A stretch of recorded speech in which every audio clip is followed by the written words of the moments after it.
नमस्कार, मैं हूं अंकुर और आप देख रहे हैं सत्यहिंदी.com। एक नजर डालते हैं अब तक की सुर्खियों पर।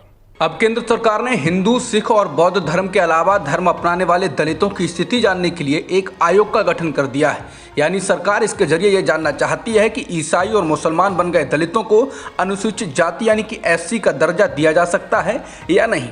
सरकार ने 3 सदस्यीय आयोग का गठन किया है जो ये पता लगाएगा कि क्या ऐसे लोगों को अनुसूचित जाति का दर्जा दिया जा सकता है। इस आयोग की अध्यक्षता सुप्रीम कोर्ट के पूर्व चीफ जस्टिस के.जी. बालकृष्णन करेंगे। आयोग को 2 साल में अपनी रिपोर्ट सौंपनी है। यह आयोग इस्लाम और ईसाई धर्म अपनाने वाले अनुसूचित जाति के लोगों के सामाजिक, आर्थिक और शैक्षिक स्तर का अध्ययन करेगा।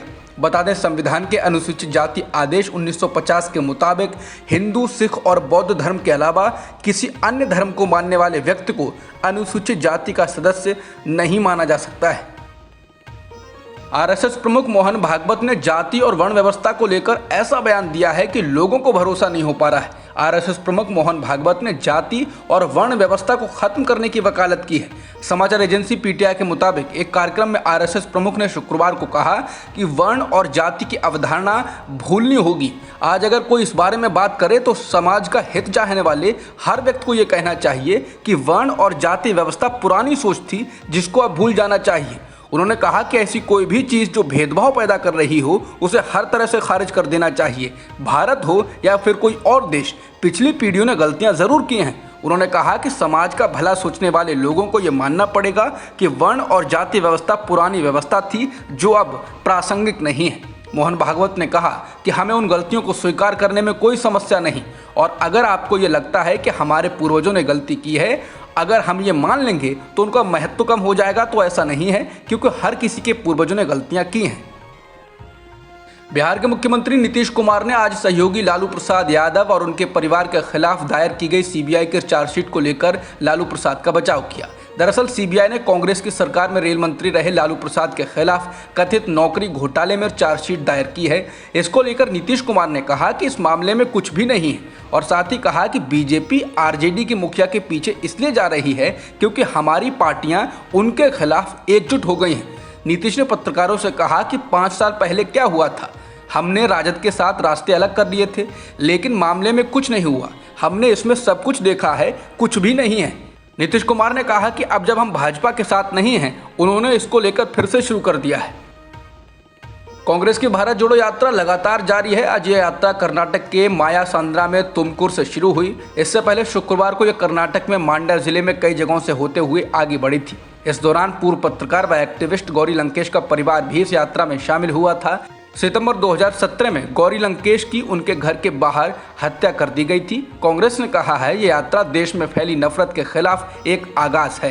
राहुल गांधी की इस यात्रा को भरपूर समर्थन मिल रहा है, जिसके कारण कांग्रेस में भी उत्साह नजर आ रहा है। दिल्ली एनसीआर में सीएनजी और पीएनजी की कीमत 3 रुपये बढ़ गई है। कीमतों में ये बढ़ोतरी शनिवार से लागू हो गई है, यानी आज से लागू हो चुकी है। इस बढ़ोतरी के बाद इंद्रप्रस्थ गैस लिमिटेड ने दिल्ली में सीएनजी की कीमत 75.61 रुपये से बढ़ाकर 78.61 रुपये प्रति किलो कर दी है। नोएडा, ग्रेटर नोएडा और गाजियाबाद में कीमत प्रति किलो 78.17 रुपये से बढ़ाकर 81.17 रुपये कर दी गई है। गुड़गांव में अब सीएनजी की कीमत 86.94 रुपये, रेवाड़ी में 89.07 रुपये हो गई है। दूसरी ओर इस बढ़ोतरी के बाद दिल्ली में पीएनजी की कीमत 53.59 प्रति स्टैंडर्ड क्यूबिक मीटर हो गई है। नोएडा, ग्रेटर नोएडा और गाजियाबाद में कीमत 53.46, मुजफ्फरनगर, शामली और मेरठ में 56.97 प्रति स्टैंडर्ड क्यूबिक मीटर हो गई है।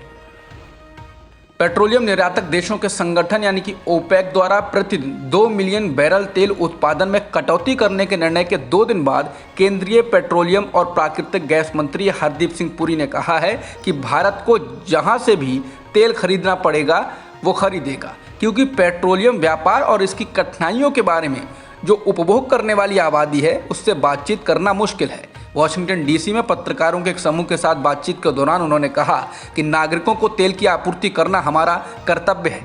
उन्होंने कहा कि उन्हें किसी ने भी रूसी तेल खरीदना बंद करने के लिए नहीं कहा है। उन्होंने कहा कि भारत एक दिन में 5 मिलियन बैरल की खपत करता है और ये बढ़ रहा है। अगर कोई मुद्दा है, आप एक उभरती हुई भू राजनीतिक स्थिति से कैसे निपटना चाहते हैं, तो इसको लेकर सरकार इस पर चर्चा करेगी। केंद्र सरकार ने भारतीय वायुसेना में अधिकारियों के लिए एक नई हथियार प्रणाली शाखा के निर्माण को मंजूरी दे दी है। ये नई प्रणाली वायुसेना में मौजूद हर तरह की नवीनतम हथियार प्रणाली का रखरखाव करेगी और इसके परिणाम स्वरूप 3,400 करोड़ रुपए की बचत करने का दावा किया गया है। वायुसेना दिवस परेड में वायुसेना प्रमुख air chief marshal VR Chaudhary ने घोषणा करते हुए कहा कि आज़ादी के बाद ये पहली बार है कि वायुसेना में एक नई ऑपरेशनल ब्रांच बनाई गई है। महाराष्ट्र के नासिक में शनिवार सुबह हुए एक हादसे में 12 लोगों की मौत हो गई है और 38 लोग झुलस गए। ये हादसा एक बस में आग लगने की वजह से हुआ। झुलसे हुए लोगों को अस्पतालों में भर्ती कराया गया है। इस घटना का वीडियो भी सामने आया है जिसमें बस में आग लगी दिखाई दे रही है। बताया जा रहा है कि हादसे में मरने वालों का आंकड़ा अभी और बढ़ सकता है। पुलिस अफसरों ने बताया कि एक लग्जरी पैसेंजर बस थी और जिस वक्त ये हादसा हुआ उस वक्त ये नासिक औरंगाबाद हाईवे पर जा रही थी। बस में आग कैसे लगी इसका पता अभी नहीं चल सका है। अब तक की खबरों में इतना ही। बाकी खबरों के लिए बने रहिए सत्यहिंदी.com के साथ।